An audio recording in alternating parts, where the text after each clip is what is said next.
En la madrugada del 19 de noviembre de 2023, un periodista independiente llamado Rodrigo Mendoza recibió un sobre Manila sin remitente en la puerta de su departamento en la colonia Roma. Dentro había fotografías borrosas, números de cuenta bancaria, una lista de nombres que él nunca había escuchado y una nota manuscrita que decía simplemente: ellos no están en las nóminas oficiales. Nadie los investiga porque nadie sabe que existen. 48 horas después, Mendoza desapareció. Su auto fue encontrado abandonado cerca del Ajusco, con las llaves puestas y el celular sobre el asiento del copiloto. Las fotografías jamás fueron recuperadas.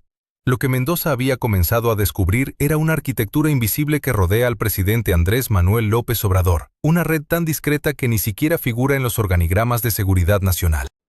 Mientras los reflectores mediáticos iluminan al Estado Mayor Presidencial disuelto en 2018, mientras se debate sobre la seguridad pública y las Fuerzas Armadas asumen más funciones, existe otra estructura, silenciosa y eficiente, que opera en las sombras. No aparece en presupuestos, no rinde cuentas ante el Congreso. Sus integrantes no tienen credenciales visibles ni uniformes reconocibles.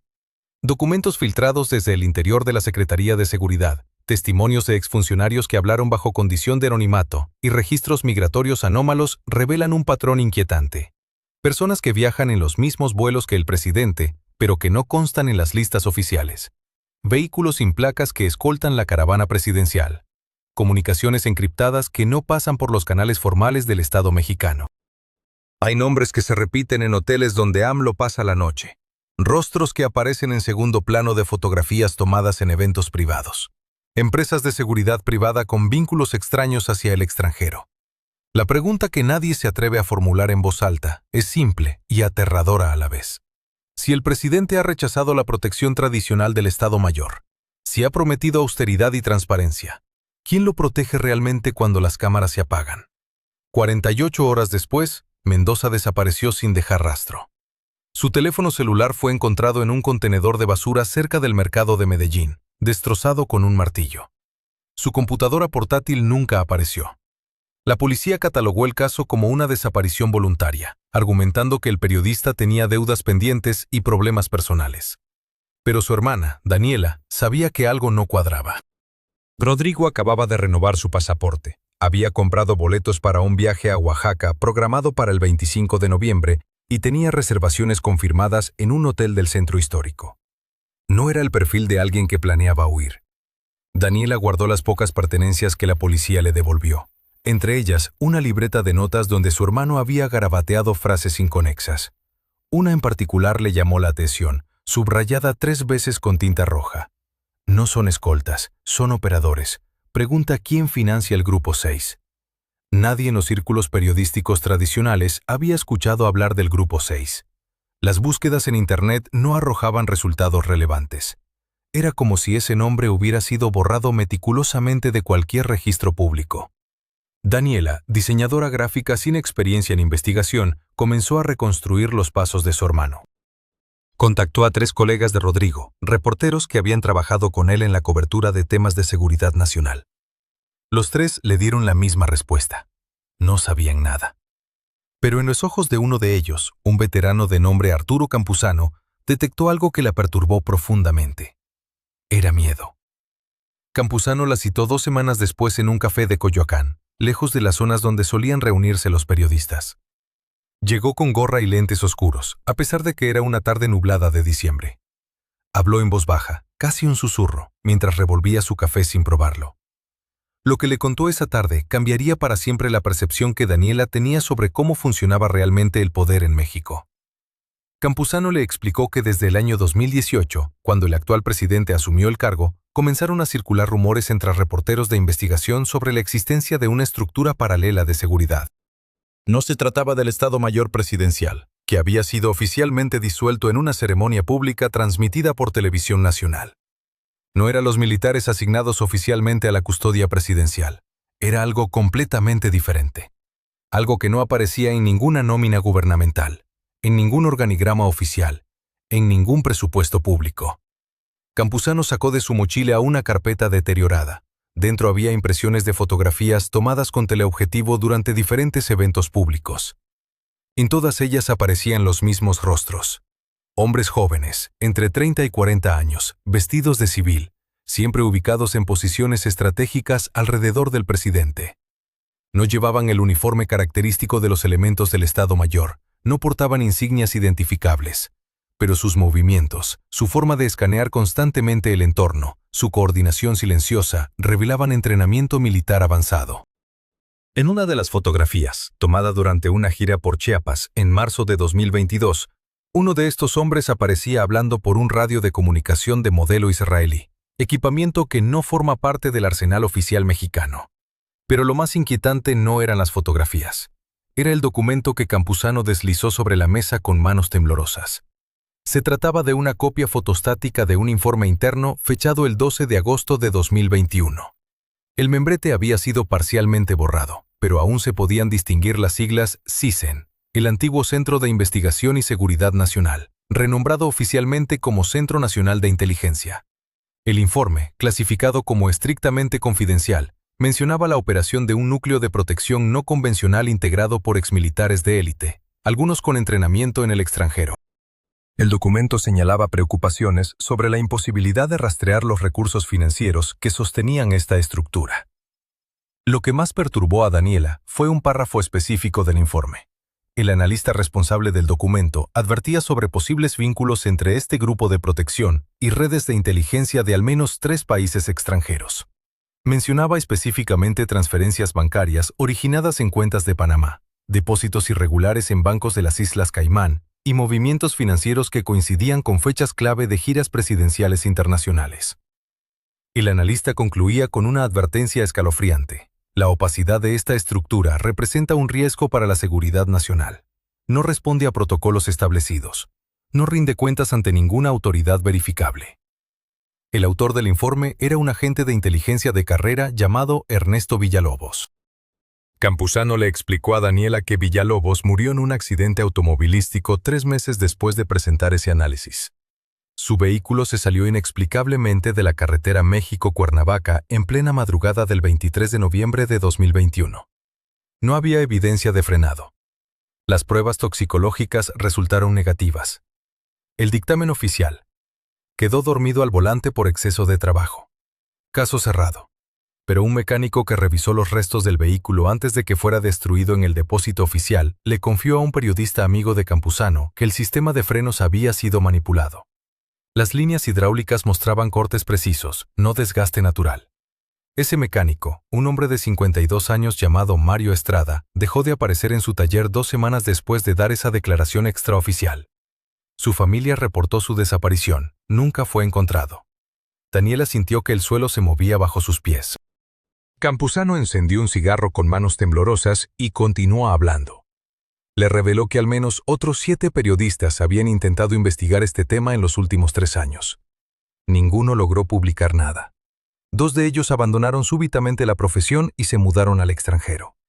Uno sufrió un robo violento en su domicilio donde únicamente se llevaron sus equipos electrónicos de trabajo. Otro fue amenazado directamente. Encontró en el parabrisas de su automóvil una fotografía de sus hijos saliendo de la escuela, sin ninguna nota, sin palabras. El mensaje era transparente. La fotografía llegó por correo postal 3 semanas después de la desaparición de Rodrigo Mendoza.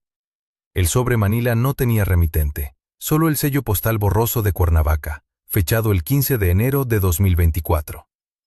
Daniela lo abrió con manos temblorosas en la cocina de su departamento en la colonia Roma. Dentro había una sola imagen, impresa en papel fotográfico de alta calidad. Su hermano aparecía sentado en lo que parecía ser el interior de una camioneta Suburban negra, con las manos esposadas. La expresión en su rostro no era de miedo, sino de resignación absoluta. Detrás de él, apenas visible en el reflejo de la ventana, se distinguía el perfil de un hombre con traje oscuro y lentes de sol.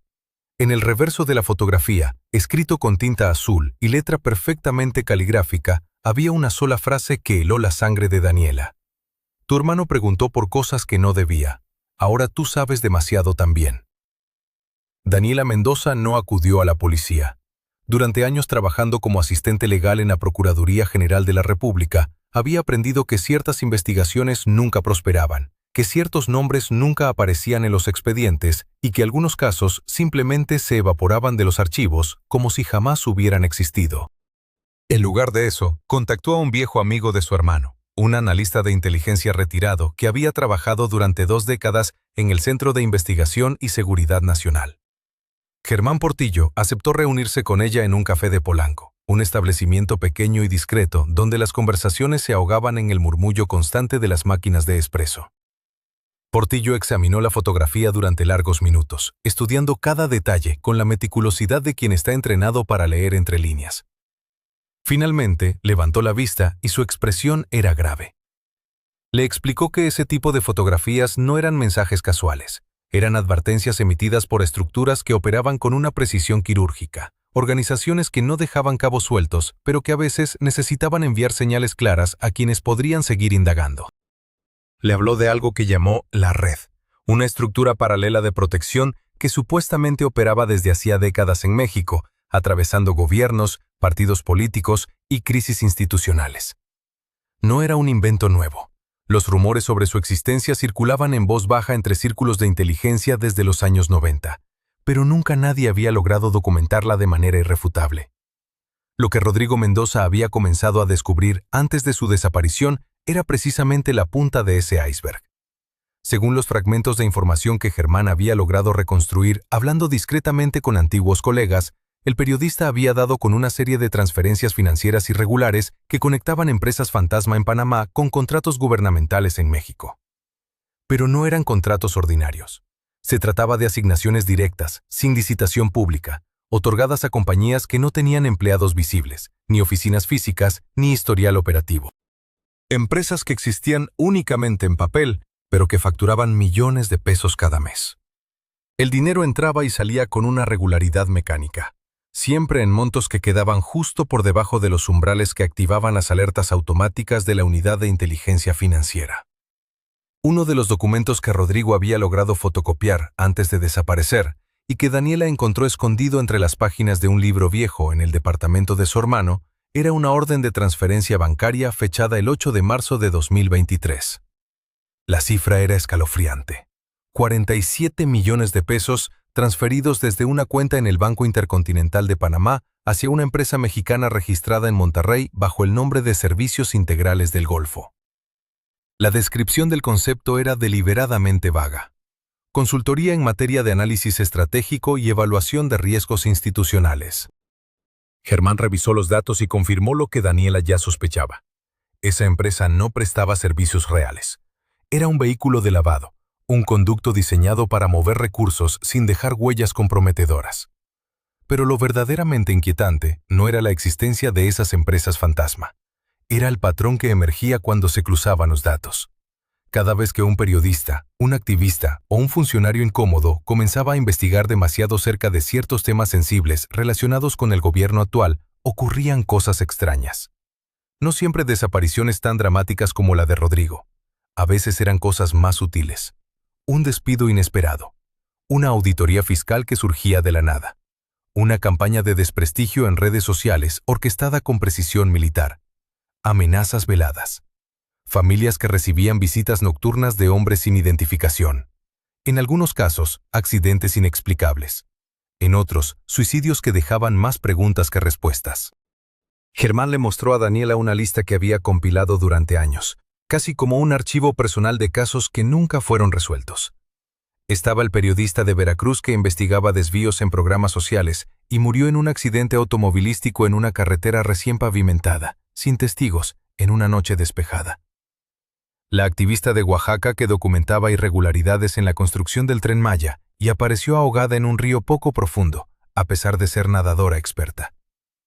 El contador público que denunció facturas falsas en la Secretaría de Desarrollo Social y fue encontrado colgado en su departamento, con una nota de suicidio escrita en una computadora que su familia juró que él nunca usaba. 17 casos en total, distribuidos a lo largo de los últimos 5 años. 17 personas que habían tocado, directa o indirectamente, alguna fibra sensible de lo que Germán llamaba la red. Ninguno de esos casos había sido investigado con profundidad. Las carpetas se cerraban rápido. Las autopsias eran superficiales. Los informes policiales contenían contradicciones evidentes que nadie cuestionaba.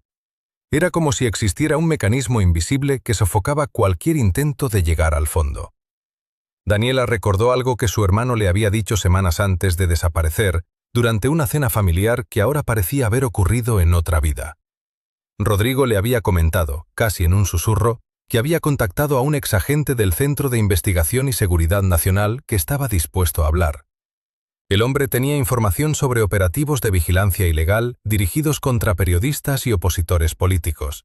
Operativos que no aparecían en ningún registro oficial, que se ejecutaban sin órdenes judiciales y que utilizaban tecnología de punta adquirida con presupuesto público, pero operada por células que no respondían a ninguna cadena de mando visible.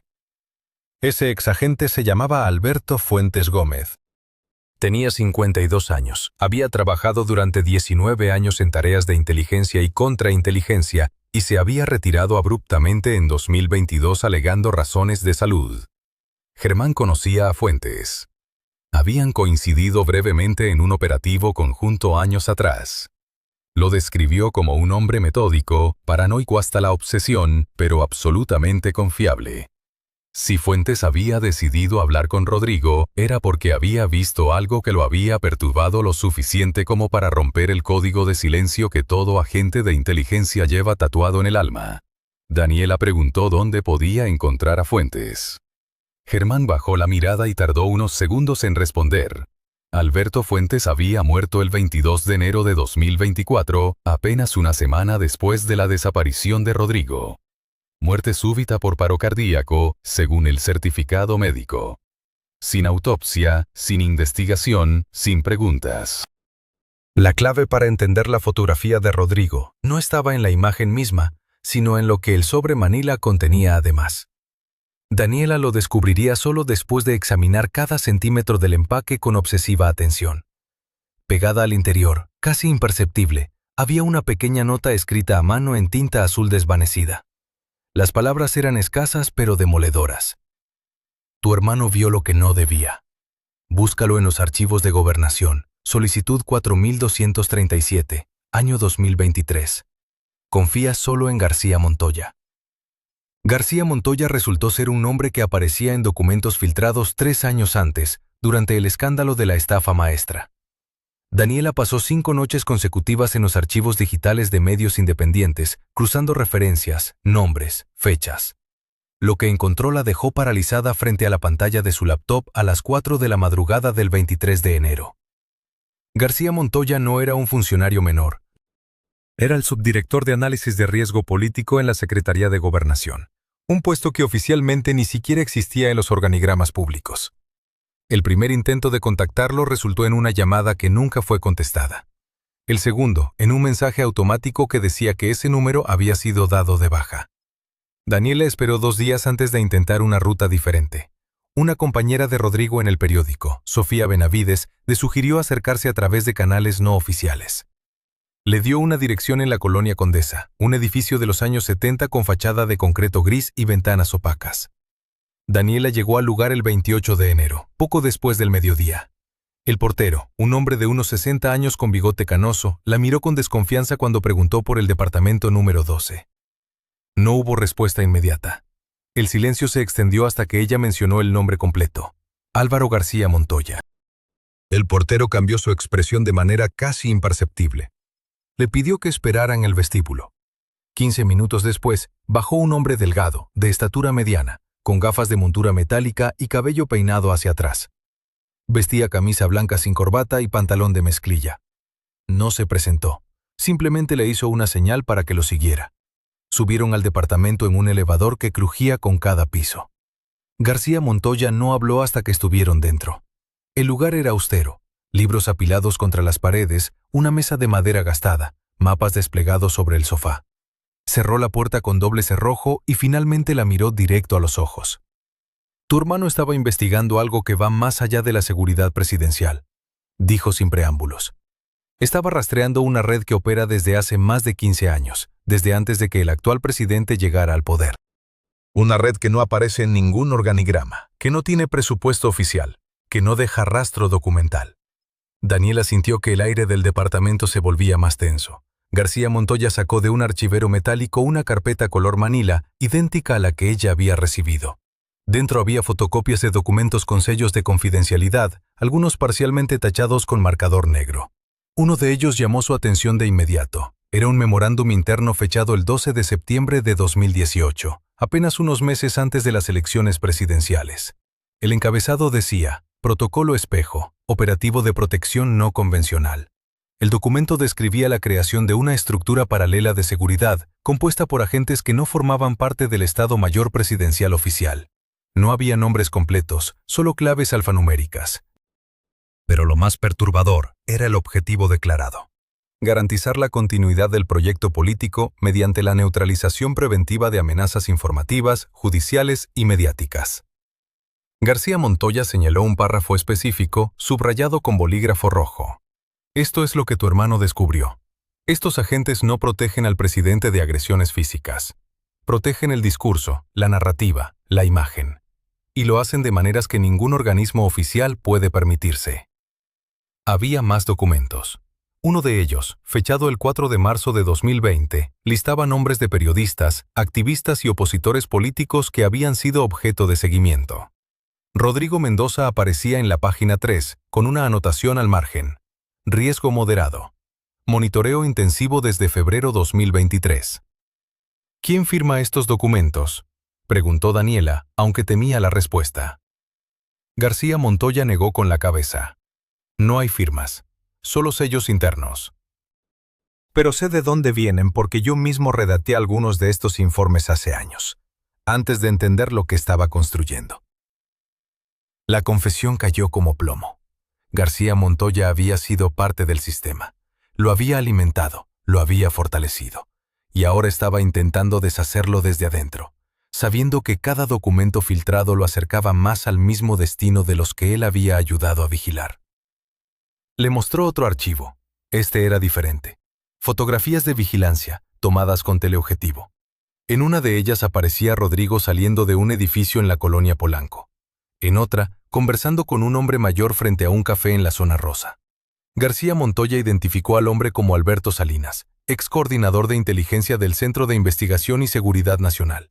Salinas había renunciado en circunstancias misteriosas en 2019. 3 meses después apareció muerto en su residencia de Coyoacán. La versión oficial, infarto fulminante. Salinas le estaba pasando información a tu hermano, continuó García Montoya. Información sobre cómo opera la red, nombres, métodos, cuentas bancarias en el extranjero.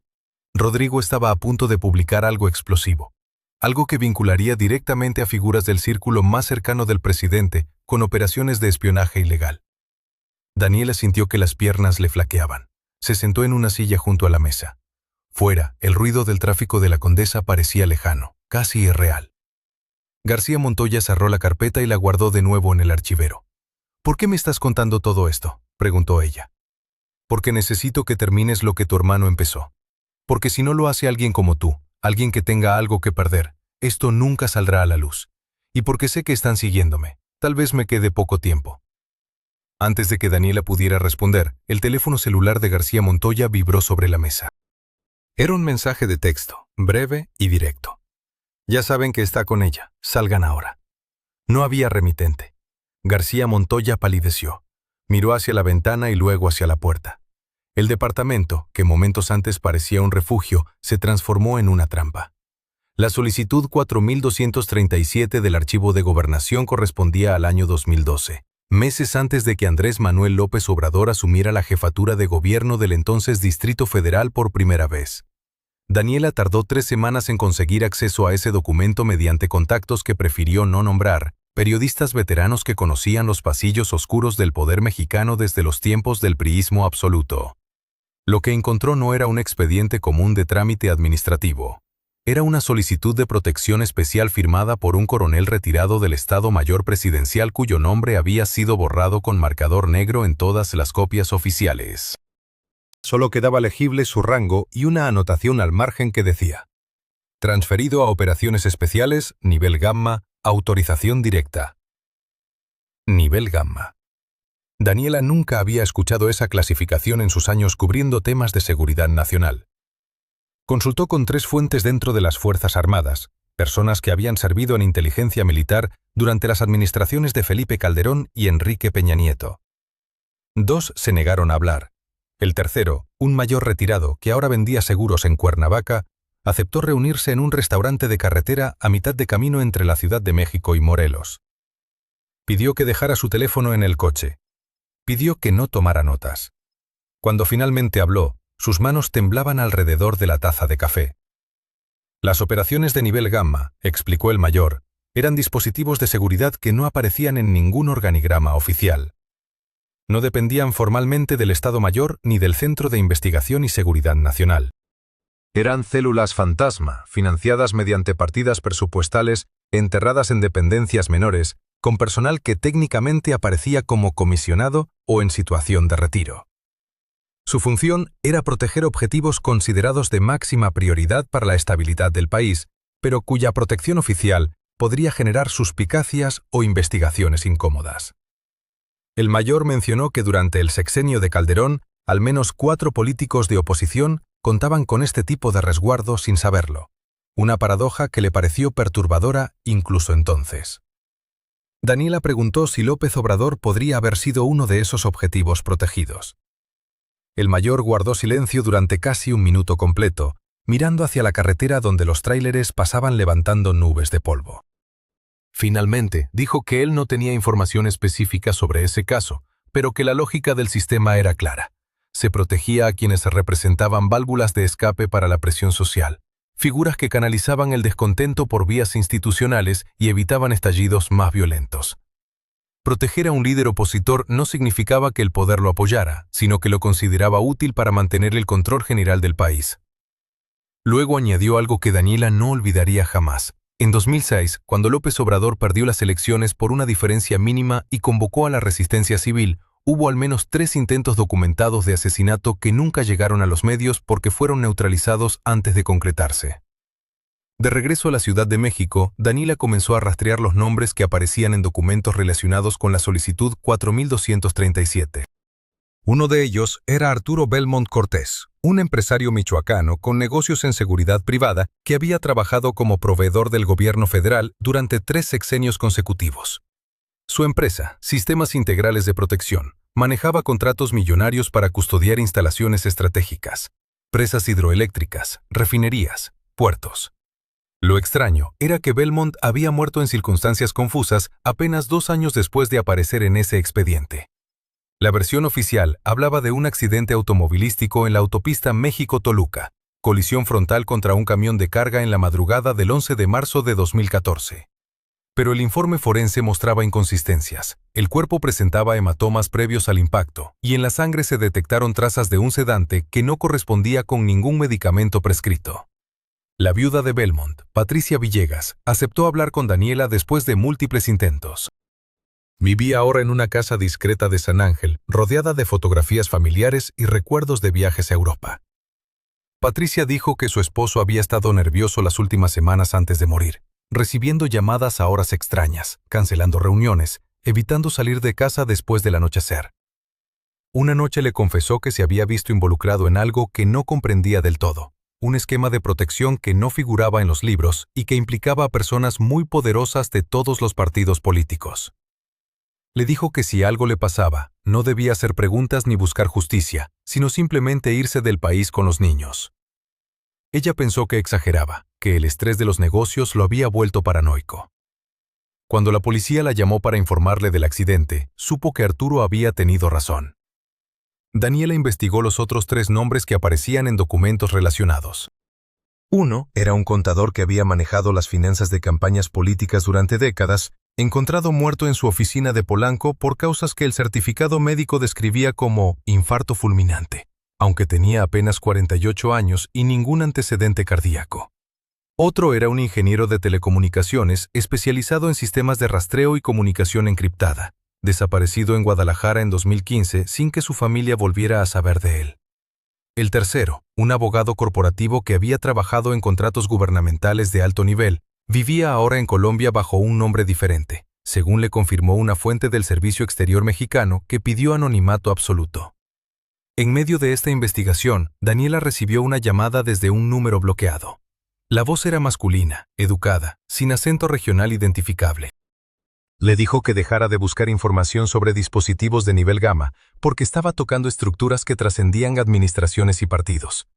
Le recordó que México había tenido momentos muy delicados en su historia reciente, crisis que pudieron derivar en violencia masiva, pero que se contuvieron gracias a mecanismos que la ciudadanía nunca conocería. Le sugirió que pensara en su propia seguridad y en la de su familia. Luego colgó sin esperar respuesta. Esa noche, Daniela no pudo dormir. Revisó una y otra vez los documentos que había reunido, buscando conexiones que aún no había visto. Encontró un patrón inquietante.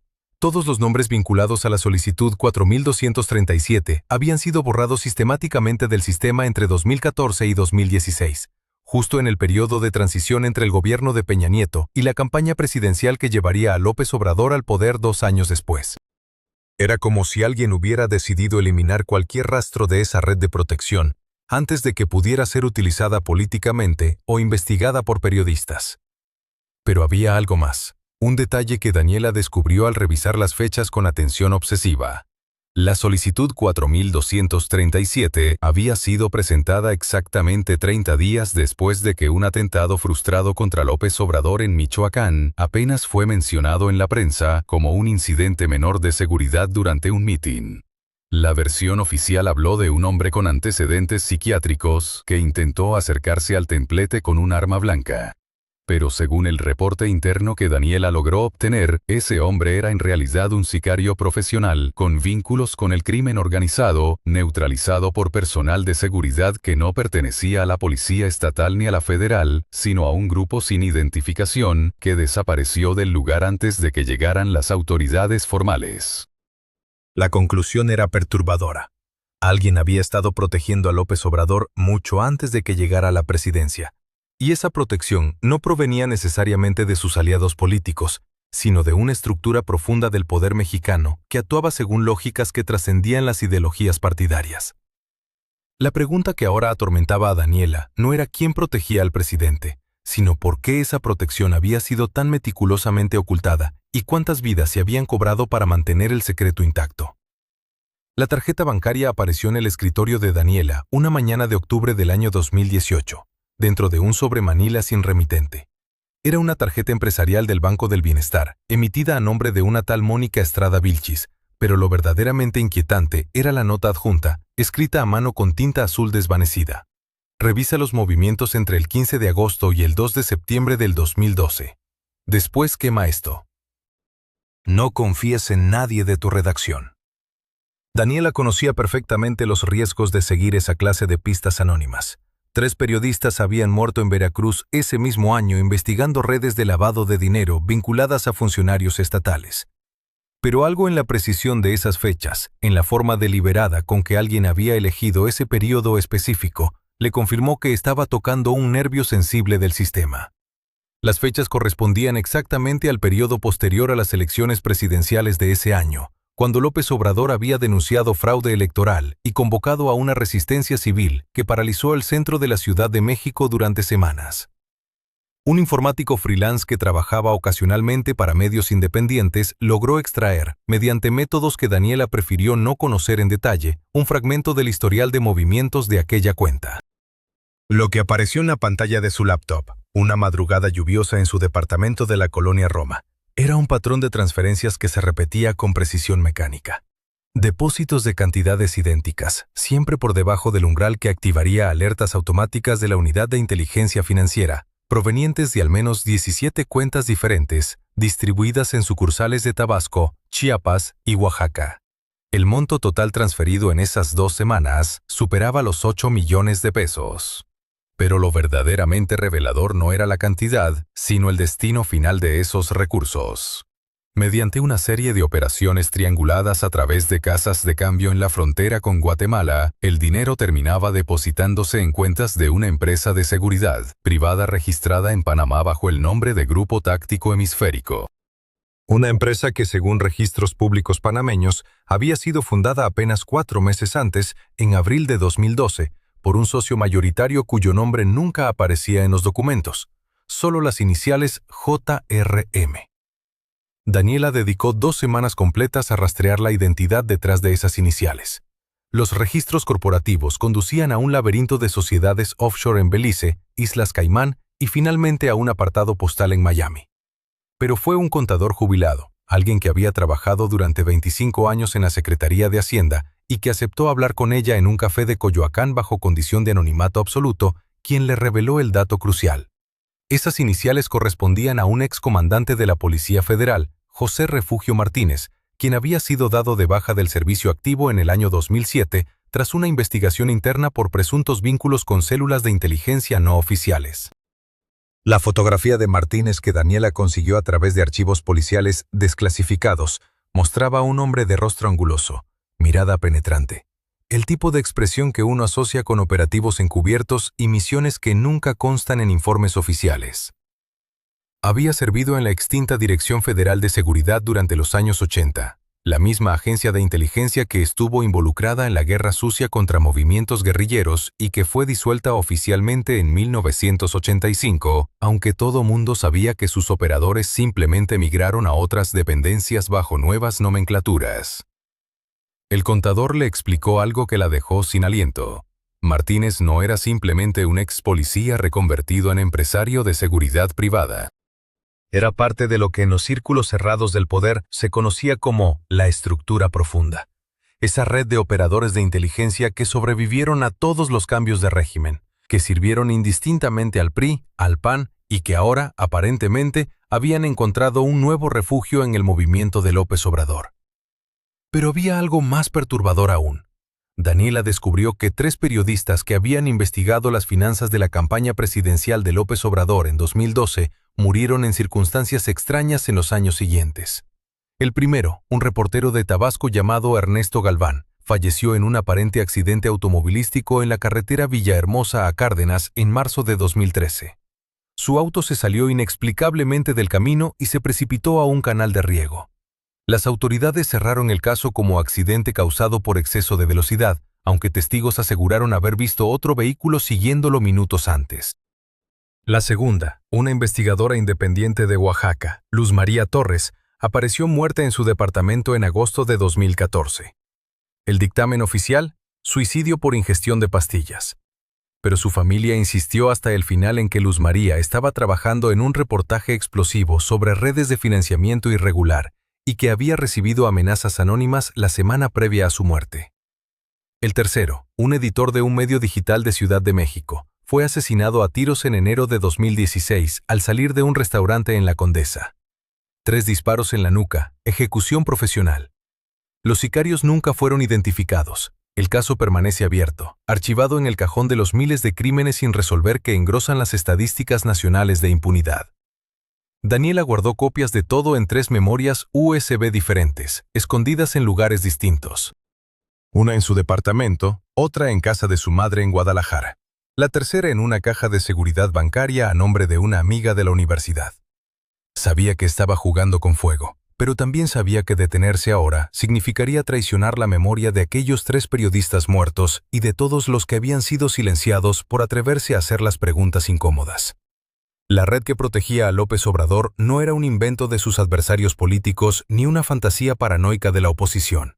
Era una estructura real, con nombres, cuentas bancarias, empresas fachada y operadores con historiales que se remontaban a las épocas más oscuras de la inteligencia mexicana. Y alguien muy poderoso, estaba dispuesto a cualquier cosa para mantener ese secreto enterrado. Daniela pasó las siguientes 72 horas reconstruyendo la identidad de Mónica Estrada Vilchis como si armara un rompecabezas cuyas piezas hubieran sido deliberadamente esparcidas por todo el país. La mujer existía. Eso era innegable. Había nacido en Juchitán, Oaxaca, el 14 de abril de 1979. Estudió comunicación en la Universidad Veracruzana. Trabajó brevemente como reportera local en Coatzacoalcos, pero en algún momento del año 2011, Mónica Estrada simplemente se desvaneció del registro civil convencional para reaparecer exclusivamente en documentos bancarios y registros fiscales que parecían generados por algoritmos, no por actividad humana real. Lo desconcertante era la perfección del patrón. Mónica tenía número de seguridad social, pagaba impuestos trimestrales, renovaba su credencial de elector, pero nadie la conocía. Ningún vecino en las direcciones registradas recordaba haberla visto. Ningún compañero de universidad conservaba fotografías con ella. Era como si alguien hubiera creado la sombra burocrática de una persona sin que esa persona necesitara existir físicamente. El contacto de Daniela en el SAT, un auditor de mediana edad llamado Germán Flores, que le debía varios favores acumulados, le envió un mensaje de texto lacónico el miércoles por la tarde. Tenemos que hablar, no por teléfono. ¿Conoces el lugar? Se encontraron en un puesto de tamales en la colonia Doctores, bajo la luz parpadeante de un anuncio de cerveza que hacía décadas necesitaba reparación. Germán llegó con cara de no haber dormido, arrastrando una mochila deportiva que parecía más pesada de lo normal. Pidió café de olla, pero no lo tocó. La contabilidad de Mónica Estrada era matemáticamente impecable, pero humanamente imposible. Durante 6 años consecutivos, entre 2012 y 2018, la mujer había declarado ingresos que oscilaban entre 200,000 y 300,000 pesos mensuales, provenientes de servicios de consultoría prestados a más de 40 empresas diferentes. El problema era que esas 40 empresas compartían algo inquietante. Todas habían recibido contratos gubernamentales durante sexenios anteriores. Todas habían sido señaladas en algún momento por irregularidades fiscales, y todas, sin excepción, habían quedado exoneradas de investigaciones que prometían ser devastadoras. Germán extrajo de su mochila un folder manila lleno de hojas impresas con el sello del SAT difuminado en cada página. La verdad prohibida estaba escondida en el análisis de flujos financieros. Mónica Estrada no era una persona, era un conducto. Su cuenta bancaria recibía transferencias millonarias que permanecían apenas 48 horas antes de ser redistribuidas a cuentas secundarias, terciarias, en una cascada de movimientos diseñada para desaparecer el rastro del dinero original. Pero había un error, uno solo. El 31 de agosto de 2012, alguien había transferido 5 millones de pesos a la cuenta de Mónica desde una empresa llamada Desarrollos Inmobiliarios del Sureste. La transferencia llevaba un concepto que debió haberse omitido. Complemento operativo Tabasco Fase 2. Daniela sintió que el aire del puesto de tamales se volvía más denso. Tabasco, 2012. El año de las elecciones presidenciales. El año en que Andrés Manuel López Obrador perdió por segunda vez la presidencia, denunciando fraude, movilizando multitudes, instalando un plantón que paralizó el centro de la Ciudad de México durante semanas. El año en que su discurso contra el establishment alcanzó niveles de fervor religioso. Germán encendió un cigarro aunque el local prohibía fumar. Nadie le dijo nada. Tenía esa expresión de hombre que ha visto algo que no debería haber visto. Le contó que llevaba 3 meses rastreando el origen de Desarrollos Inmobiliarios del Sureste. Y lo que encontró era un laberinto de empresas fantasma registradas en Panamá, Delaware y las Islas Caimán. Pero en el centro de ese laberinto, oculto bajo 7 capas de sociedades anónimas, estaba un nombre que la mayoría de los mexicanos jamás relacionaría con el actual presidente. Martín Esparza Flores, exdirector de infraestructura del gobierno de Tabasco entre 2006 y 2012, actualmente subsecretario de Comunicaciones y Transportes en el gobierno federal. La conexión era químicamente pura. Esparza había sido parte del círculo cercano del entonces gobernador de Tabasco, quien públicamente apoyaba al candidato del PRI pero en privado mantenía reuniones discretas con operadores políticos afines a López Obrador. Y Mónica Estrada, esa mujer inexistente, había canalizado exactamente 5 millones de pesos provenientes de una empresa controlada por Esparza exactamente 15 días antes de las elecciones federales de julio de 2012. Daniela preguntó lo obvio. ¿Para qué necesitaba López Obrador, el candidato antisistema, el enemigo declarado de la corrupción, dinero canalizado a través de las mismas estructuras financieras opacas que él denunciaba en sus mítines? Germán no respondió. Simplemente deslizó sobre la mesa otra hoja impresa. Era el registro de una transferencia adicional, fechada el 5 de septiembre de 2012, 2 meses después de la derrota electoral.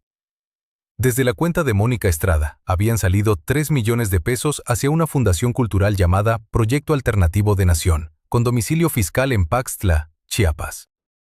Esa fundación, según la investigación que Germán había realizado, arriesgando su empleo y probablemente su seguridad, había financiado entre 2012 y 2018 la publicación de materiales de divulgación política, la organización de asambleas comunitarias y la capacitación de cuadros activistas en estados clave. La fundación no aparecía en ninguna declaración oficial del movimiento. No había registro público de sus actividades, pero sus patrones de gasto coincidían milimétricamente con las fechas de movilizaciones clave que mantuvieron vivo el movimiento López Obradorista durante los 6 años de travesía en el desierto. Alguien había construido una red paralela de financiamiento.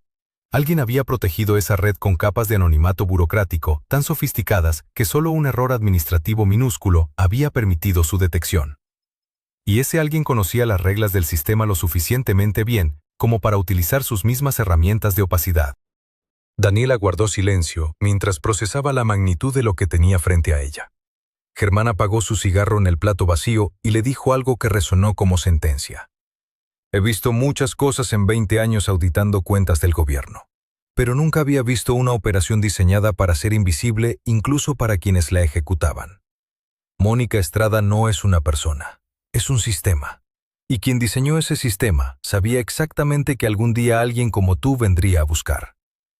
Esa noche, Daniela regresó a su apartamento con el folder bajo el brazo y la certeza de que había cruzado un umbral del cual no habría retorno. Mientras subía las escaleras del edificio, notó que la luz del pasillo del tercer piso estaba fundida. No le dio importancia hasta que escuchó pasos detrás de ella, pausados, deliberados. Se giró, pero el hueco de la escalera estaba vacío.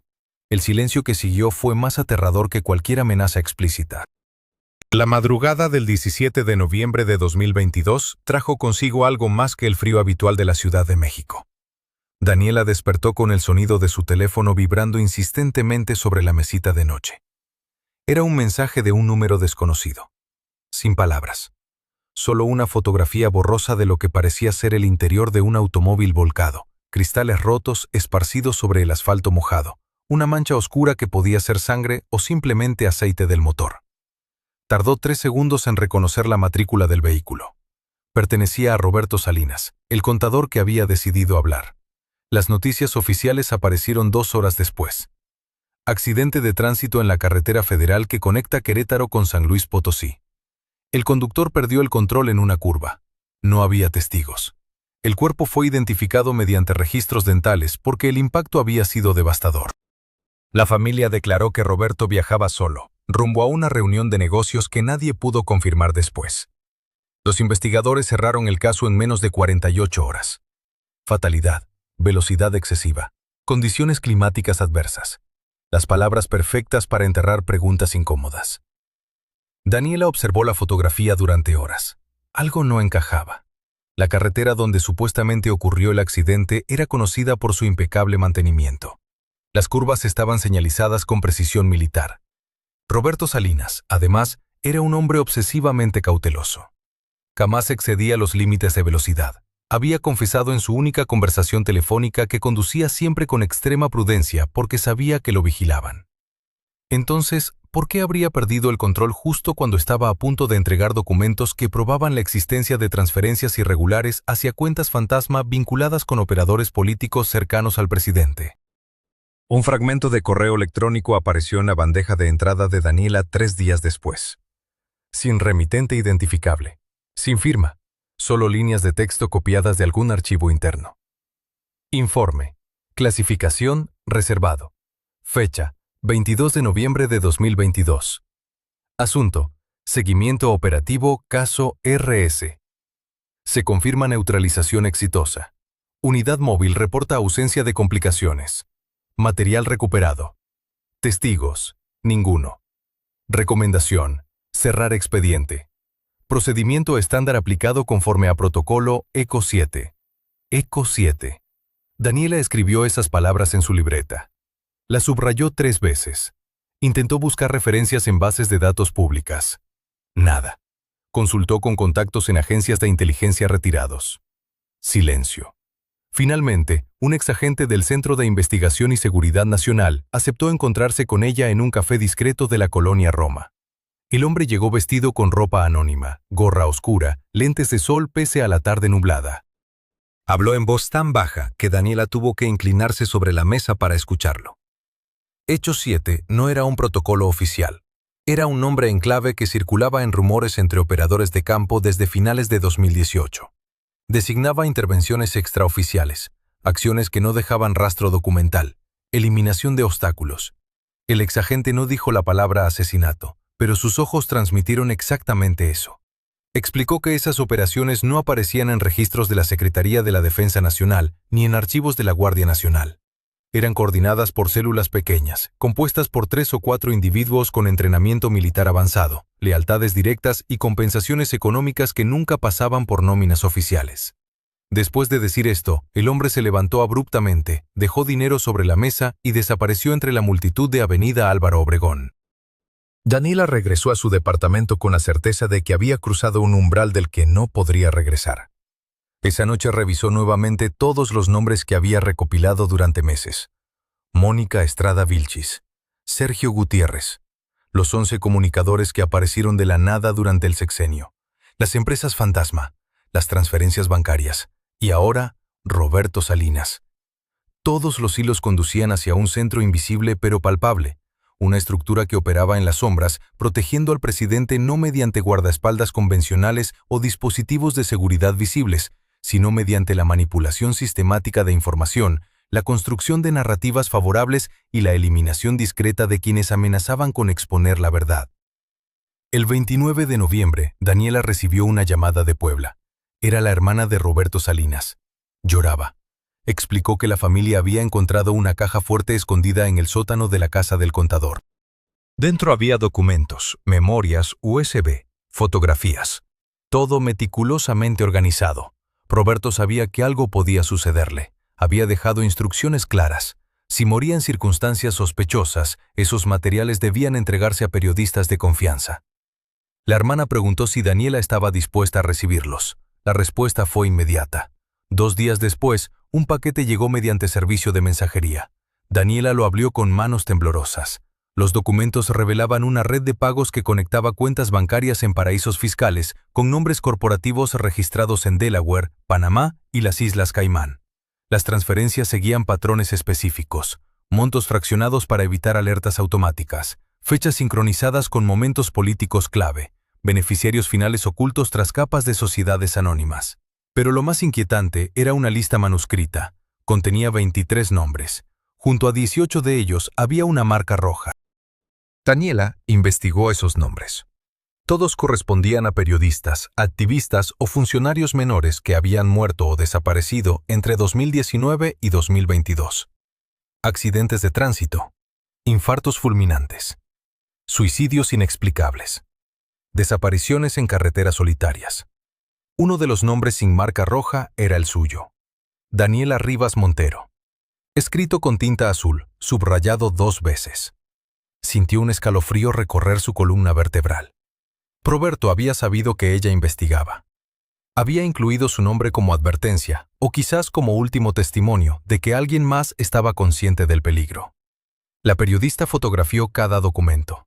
Subió copias a servidores encriptados en 3 países diferentes. Envió respaldos a colegas en el extranjero con instrucciones de publicar si ella dejaba de responder durante más de 72 horas consecutivas. La pregunta ya no era quién protegía al presidente, sino hasta dónde estaban dispuestos a llegar para mantener esa protección funcionando sin fisuras. La respuesta llegó en forma de silencio. Durante los siguientes 5 días, ninguno de los contactos que Daniela había cultivado durante años respondió sus llamadas. Las líneas quedaban mudas o sonaban ocupadas. Los correos electrónicos rebotaban con mensajes de error inexplicables. Fue como si una orden invisible hubiera cortado todas las conexiones simultáneamente. El cerco se cerraba, no con violencia espectacular, sino con la eficiencia tranquila de quienes saben que el tiempo trabaja a su favor. El 23 de noviembre, una mujer apareció en la cafetería donde Daniela solía trabajar por las tardes. Vestía un traje gris discreto, llevaba el cabello recogido en un moño impecable y ordenó un café americano sin azúcar.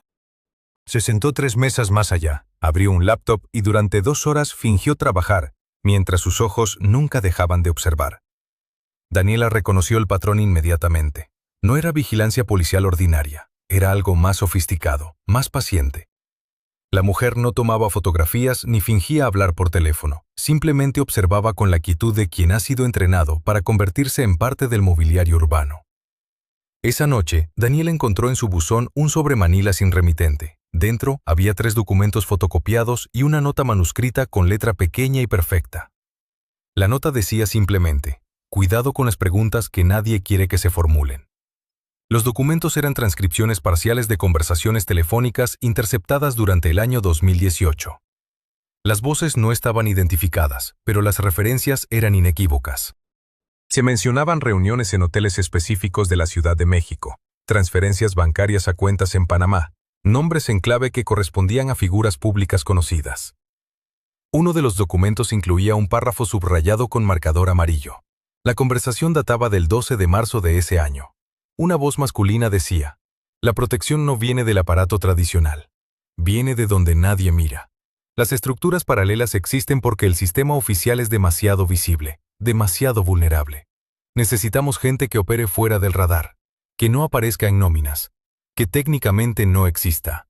La otra voz respondía: «Ya están en posición. 32 operativos distribuidos en 6 estados. Responden solo a la coordinación central. Nadie más sabe quiénes son». La transcripción terminaba abruptamente con la anotación: «Interferencia externa. Grabación interrumpida». Daniela fotografió los documentos esa misma noche y los envió a 3 destinos diferentes mediante servicios de mensajería encriptada. Luego quemó los originales en el fregadero de su cocina y dejó que las cenizas se fueran por el desagüe. La nota manuscrita la guardó en el bolsillo interior de su chaqueta.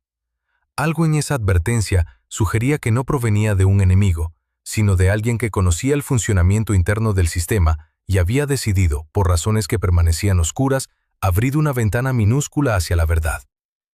Durante las siguientes semanas, Daniela comenzó a notar patrones que antes le habían pasado desapercibidos. Ciertos nombres aparecían repetidamente en contextos aparentemente desconectados. Un empresario de Sinaloa con vínculos en el sector inmobiliario. Un exfuncionario de inteligencia que había renunciado silenciosamente en 2017 y ahora dirigía una consultoría de seguridad privada. Una mujer que operaba desde Monterrey y cuya empresa figuraba como proveedora de servicios logísticos para eventos gubernamentales.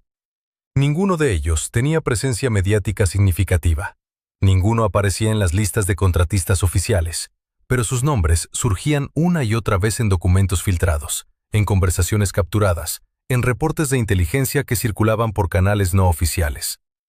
La hipótesis que emergió era perturbadora en su simplicidad.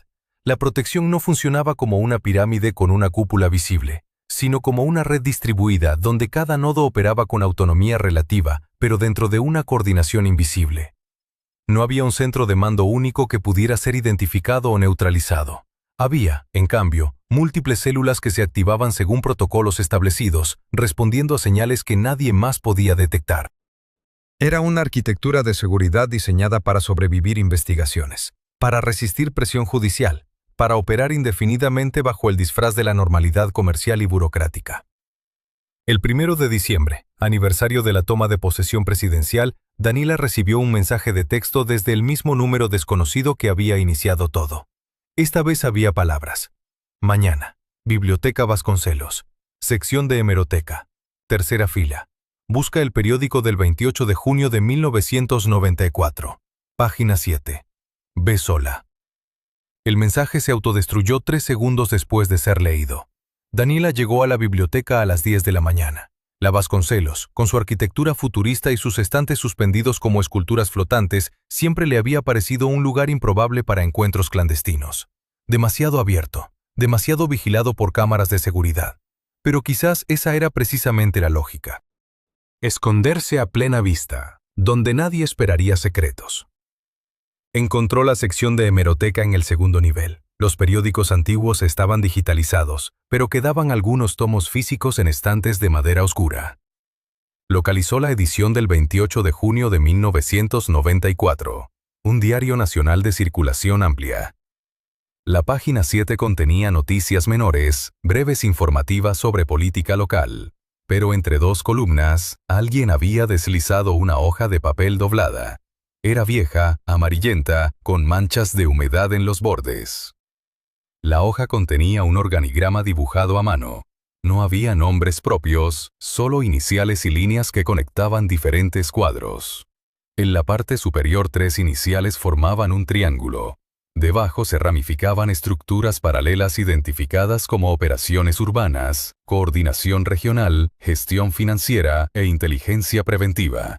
Cada estructura tenía subnodos marcados con códigos alfanuméricos. Al pie del organigrama, una nota escrita con tinta azul descolorida decía: Sistema implementado agosto 1993. Activo continuamente. Modificaciones estructurales cada 6 años. Última actualización, diciembre 2018. Daniela sintió que algo se movía detrás de ella. Giró la cabeza lentamente. La mujer del traje gris estaba allí, 3 estantes más allá, fingiendo buscar un libro. Pero esta vez no miraba hacia Daniela. Miraba hacia la entrada principal, como si ella también estuviera vigilando a alguien más. Como si en ese juego de observadores ocultos, cada pieza tuviera su propia misión desconocida para las demás. La verdad impactante no residía en descubrir quién protegía realmente al presidente. Residía en comprender que la pregunta misma era irrelevante. La protección no dependía de personas específicas, sino de sistemas diseñados para sobrevivir. Gobiernos, para adaptarse a cambios políticos, para perpetuarse independientemente de quien ocupara el poder visible. Era una maquinaria que había aprendido a respirar por sí misma, alimentándose de secretos, creciendo en la oscuridad, transformándose según las necesidades del momento. Daniela guardó el organigrama en su bolso y salió de la biblioteca sin mirar atrás. Daniela nunca publicó su investigación. Los archivos digitales desaparecieron de su computadora una madrugada de noviembre, reemplazados por carpetas vacías que llevaban nombres idénticos pero contenido inexistente. Las copias físicas que había guardado en 3 ubicaciones diferentes también se esfumaron, como si alguien hubiera trazado un mapa perfecto de sus movimientos durante meses. Lo más inquietante no fue la desaparición de los documentos, sino el mensaje implícito en aquella limpieza quirúrgica. Sabemos dónde guardas tus secretos, sabemos cómo piensas, sabemos cada paso antes de que lo des. La última vez que alguien la vio fue en un café del centro, conversando con un hombre de traje gris cuyo rostro las cámaras de seguridad capturaron borroso, como si una interferencia deliberada hubiera distorsionado cada fotograma donde aparecía. Los testigos describen una charla tranquila, casi cordial. Daniela salió caminando sola, subió a su automóvil y manejó hacia su departamento. 3 semanas después, solicitó una beca de investigación en Barcelona y dejó el país sin despedirse de nadie. Otros periodistas que rozaron esta red experimentaron destinos similares. Transferencias repentinas a corresponsalías remotas, ofertas laborales imposibles de rechazar en el extranjero, problemas legales que surgían de la nada y se resolvían misteriosamente apenas aceptaban el silencio como condición. La estructura protectora alrededor del poder no necesita violencia cuando puede ofrecer alternativas más civilizadas.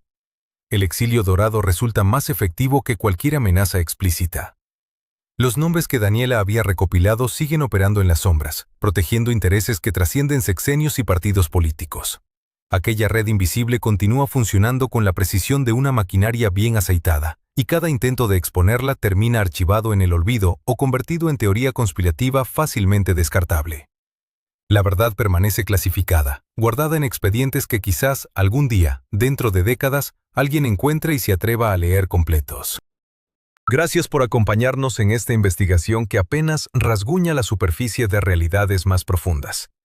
Si este contenido te pareció revelador, suscríbete al canal para no perderte futuras entregas que seguirán explorando aquello que otros prefieren mantener oculto.